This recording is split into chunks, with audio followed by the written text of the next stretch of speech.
Prions are proteinaceous infectious particles. Cheese is one of the oldest food items in which microbes were used.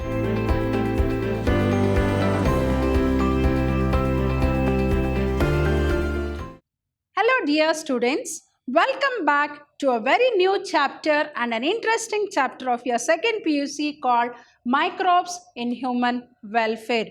Once again, welcome back to session 1 of this very interesting chapter called Microbes in Human Welfare. Myself, B. Shobha Rani from the Department of Biology, Vidyashram Pre-University College, the Temple of Excellence. What are we going to study in this particular chapter?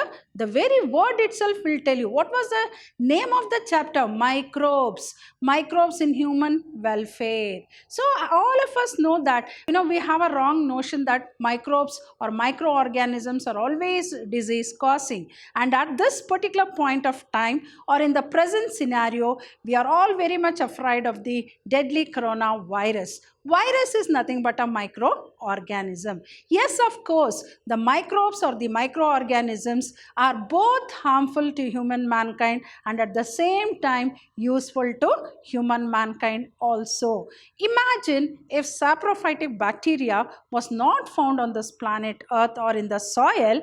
Imagine we would not have lived so very comfortably. The bad smell or the stench, I think definitely we would not have survived. Imagine if the process of decomposition does not happen, then imagine what would happen to the dead plants and animals. So as I said, microorganisms are both useful as well as harmful to human mankind. And in this particular chapter called Microbes in Human Welfare, let us study the better aspects of these microbes. How are they useful to human mankind? How are they useful in producing the valuable products that are very much useful to human mankind? And I think all of us know that microorganisms are cosmopolitan in distribution. What do you mean by cosmopolitan in distribution? Found everywhere.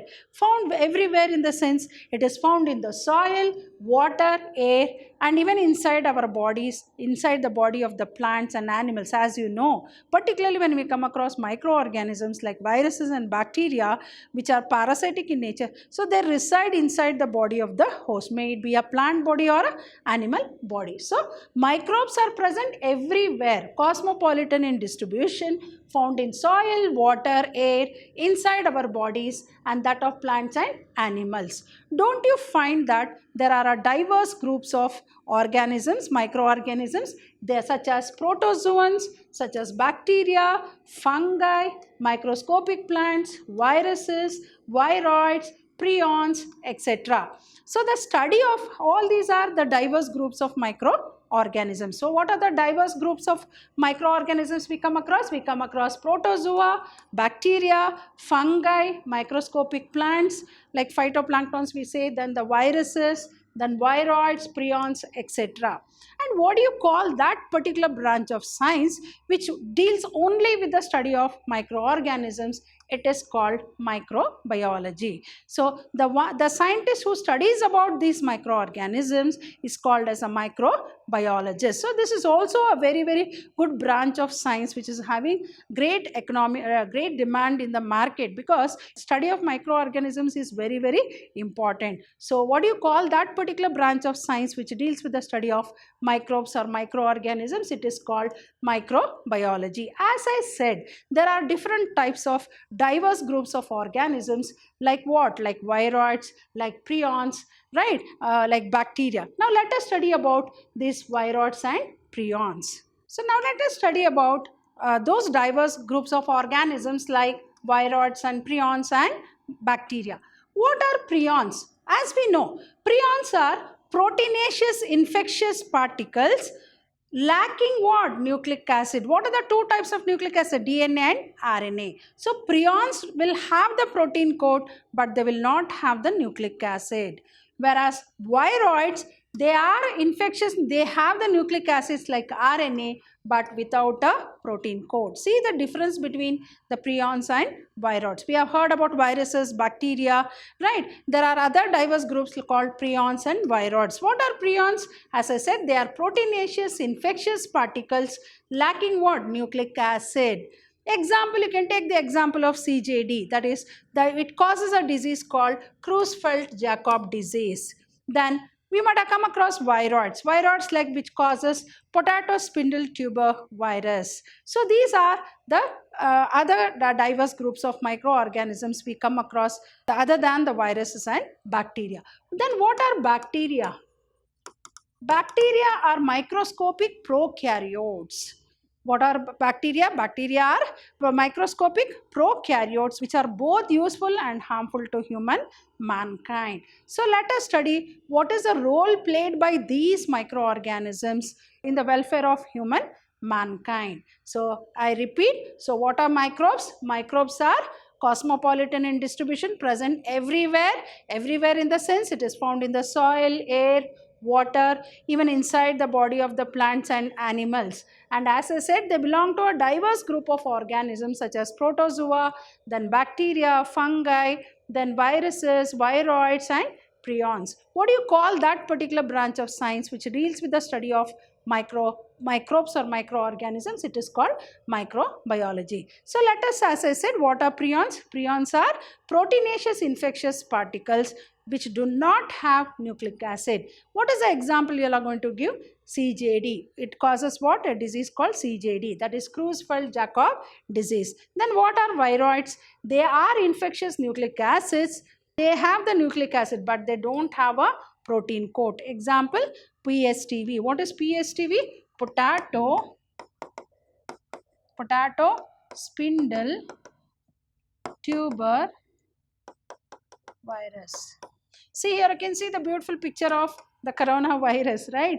Now everywhere we'll come across all these pictures. I think even in the newspaper, even in the channel, everywhere we come across these pictures. I think each and every one of us are fed up of seeing this coronavirus picture, right? See, imagine how it has changed the life of many people nowadays, right? Moving on to the microbes in human welfare. How are the microbes useful to human mankind, particularly microbes in the household products? How they are useful in the production of household products? Who does not like? Hope you can see this beautiful picture. So what is this? This is paneer. And this is what? Cheese. Here you can see the curds. What are all these? These are nothing but because of these microbes. So all the dairy products what we use in our daily life, it is because of these microbes. Now let us study what is the role played by these microbes in the household products. As I said, microbes have been used in different way by mankind from time immemorial. It is not like now, maybe the technology has changed. The technology of getting these products has changed, but the products are one and the same. Maybe the methodology in the ancient time was totally different from the methodology like what we are using now to produce these products. But the products is one and the same, right? So for example, like as we know, microbes have been used in different ways by mankind from time immemorial in the production of household products. Some of the household products obtained from microbial activity are what? Curds, yogurt and cheese. All these are very good in terms of nutrition also, and they are also tasty also, and it is quite commonly used by many people. So let us study some of the microbes that are used in household products. As I said, microbes have been used in different ways, in different kind from the time immemorial for the production of household products like what? Like curds, yogurt and cheese. Conversion of milk into curd. Hope you remember when I dealt with the dairy management, how important dairy management is. That is in the chapter called Strategies for Enhancement in Food Production. Dairy management is very important, and it is one means of increasing the food production, particularly the dairy products, right? So, and I think in everyday life we come across in our house, that is curdling of milk. Curdling of milk. Curdling of milk is nothing but to produce what? To produce curds. So like lunch or dinner will be incomplete without these curds or even buttermilk, right? So it plays a very great role in a food, right? So I hope you can see that even milk products are quite commonly used, and because they are having more of nutritional value, so it is used by many people. And particularly, as I said, milk is taken as a staple food for the children, and even we also, like even the elders also consume milk and the milk products. So now let us, I think in everyday life, as I said, this is a very common phenomenon which we come across in a house. I think your mother might have come across making of curds. So it is called curdling of milk, or making of curds by putting some small amount of curds for the milk.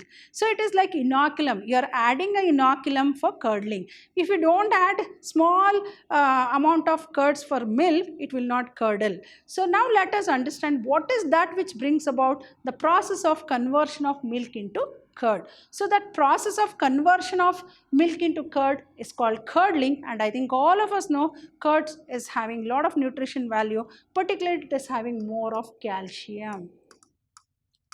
So calcium content is very much high in curds, and as you know, calcium is very much important for our bones. So that is the reason even curds should be consumed in larger quantity by many people. So what is that process? What is that which brings about the process of curdling of milk? That is what we are going to study in this particular slide. So conversion of milk into curd. So there is one bacteria, I think all of you might have come across a bacteria called lactic acid bacteria, LAB. It is called LAB. Lactic acid bacteria, the short form is LAB. So the lactic acid bacteria causes the coagulation. What milk is like, it is like water, but curds, I think all of you might have come across, it is like clots. So that is called coagulation. I think all of us know there is a milk protein called casein. So when casein plus calcium, it becomes curds. So when casein combines with calcium, it becomes curds. So milk protein is called casein. So the lactic acid causes the coagulation of milk protein called casein. And that is the reason how milk will get converted into curds. And a small amount of curd contains millions of LAB, that is lactic acid bacteria, which acts as inoculum or starter. Do you all remember I said ಹೆಪ್ಪ ಹಾಕೋದು, ಕನ್ನಡದಲ್ಲಿ ಹೇಳಬೇಕು ಅಂದರೆ ಹೆಪ್ಪ ಹಾಕೋದು ಅಂತ ಹೇಳ್ತಾರೆ. Like we add small amount of curds for the milk for it to become curds. So that is called as inoculum, or it is also called as what? Starter. Small amount is added, not too much. It will become sour. Sour means huli. It will become more sour. I think we don't like to have sour curds. Then we would like to have the sweet curd, right? So add very little bit of curds for the milk, and that little bit of curd what you add is called as an inoculum, or it is called as a starter. So conversion of milk into curd, what is the process? There is one bacteria called lactic acid bacteria, or LAB, which brings about the coagulation of the milk protein into curds. And as I said, a small amount of curd will contain what? Millions of LAB, which acts as inoculum or a starter. So when small amount of curd is added to the fresh milk, what will happen? At a suitable temperature, I think you might have come across, there are methodology for making curds, like it should be little bit, the milk should not be cold, it should be lukewarm. Then when you add that, why it has to be lukewarm? Have you ever observed your mother doing that particular process? So we just heat the milk for a little smaller temperature. Why? Because it enhances the growth of this LAB in the milk, so that the curdling process will happen more faster, right? So when small amount of curd is added to the fresh milk at suitable temperature, LAB multiply, and then thus converting milk into curd. See, this is a very common phenomenon. See, that is what I said. Biology is around us and within us. So do you think that we come across all this process in our everyday life, but have you ever observed how this process is happening? This is a very important concept, right? So what is this conversion of milk into curd? As here you can see the milk, and even all this is what? Dairy. right? Dairy management, as I said, white revolution. Now we are able to get the milk 24/7 and the milk products, and it is all because of the contribution given by a great man called Kurian, Dr. Kurian, right? So he is the man behind this white revolution, and that is the reason why before those were the days where we need to wait for the milkman for the milk, but now the days have changed, and even the technology, with the help of this technology, like we are getting a better milk, better quality milk, different types of milk, like we have the where the fat content is retained, where the fat content is removed. So based on that, we can take those particular type of milk. So what is this process of conversion of milk into curd? As I said, the lactic acid causes that is found in the milk, that is when we add the curds, what will brings about the process of coagulation of milk protein called casein. A small amount of curd contains what? Millions of LAB, which act as what? Inoculum or starter. So when small amount of curd is added to the fresh milk at suitable temperature, LAB multiply, thus converting milk into curd. Now, let us understand the role of microbes in human household products, as we were discussing about LAB, that is lactic acid bacteria. Lactobacillus, as I said, lactobacillus or lactic acid bacteria are some other commonly called as I said, lactobacillus, and that is called as what? Lactic acid bacteria are used in the preparation of several dairy products. As I said, in the common process, LAB is used to convert milk into curd by fermentation. As I said, fermentation has to happen, and then only we find the milk getting converted into what? Into curds. And usually you might have come across in our everyday life, we make this what you call idli, dosa, right? So what do we do? We make the batter overnight and keep it for overnight, and morning you can see small bubbles. So the dough will have small bubbles, and what is that process that has happened? It means to say the dough has undergone a process called fermentation. So that is also, the dough is used for making food such as dosa and idli. It is also fermented by bacteria. If it is not fermented, like if you make idli and dosa, it will be very hard. So that softness what we get when we make this idli, dosa and all, it is because of that bacteria fermentation. Only if fermentation has happened by the bacteria, then the dough will be what? Frothy nore tara irutte. Then it means to say that the idli or dosa will become very soft. Who would like to have hard idlis and hard dosa? So it should be very soft and puffy, then only it will be more tasty, right? And the dough is used for making bread by, I think all of you might have come across, when we go to a bakery to buy bread, do we buy a bread which is very hard? No, definitely not. Then what is that which makes the bread very soft and puffy? It is because of baker's yeast. So baker's yeast brings about the process of fermentation. So what is released? Carbon dioxide, and that is the reason why the dough will be more puffy and soft. Obviously the bread will also be more puffy and soft. So this is also one. Then you might have come across a product called toddy, a traditional drink of some parts of southern India, is made by fermenting sap of palms. Palm tree, you might have come across a tree called palm tree. This is not palm, it is palm tree, right? So toddy, a traditional drink, right? No, usually people in the southern India will have this toddy, and it is also obtained, they tie the pot to the toddy plant and they keep it overnight. So the milk so they make a cut there on the bark of the tree, and then they tie a pot to it, and the drop by drop that toddy, the milk like secretion comes out of the toddy plant, and that is collected in the pot, and then they drink. So even that would have undergone what? Fermentation. Then microbes are used to ferment fish. I think all of us know fish is also need to be preserved. Then soya bean and even the bamboo shoots to make some foods. So microbes are also used for what? For fermenting fish, soya bean and even bamboo shoots. I think all of us know cheese. Nowadays, I think children would like to have this cheese for their bread, even for the chapati, everywhere. But cheese is milk byproduct, which is not used at present. From time immemorial, as I said, the milk products or the dairy products are produced. But only the way, as I said, I think if you go to the Europe countries, I think cheese is quite commonly used. So cheese is one of the oldest food items in which microbes were used. And you have even different flavored cheese also. Like if you happen to go to Netherlands, which is a very, very famous country for the production of cheese, different kinds of cheese, and they make dishes out of this cheese. So all these are some of the household products. So LAB is used to convert milk into curd by fermentation, and even for making idli and dosa, to get fermented also bacteria is used. Bacteria is very important, and even for the making of the bread very soft and puffy also, that is we use this baker's yeast, which brings about the process of fermentation. And as I said, toddy, which is a traditional drink used in southern part, is made by fermenting sap from palms. And microbes, as I said, it is used for fermenting fish, soya bean, and bamboo shoots to make food. And as I said, cheese is one of the oldest food items in which microbes were used. Hope all of you might have come across baker's yeast called baker's yeast, as I said, Saccharomyces cerevisiae. As is actually, it is a scientific name. It should not be in capital letters. Saccharomyces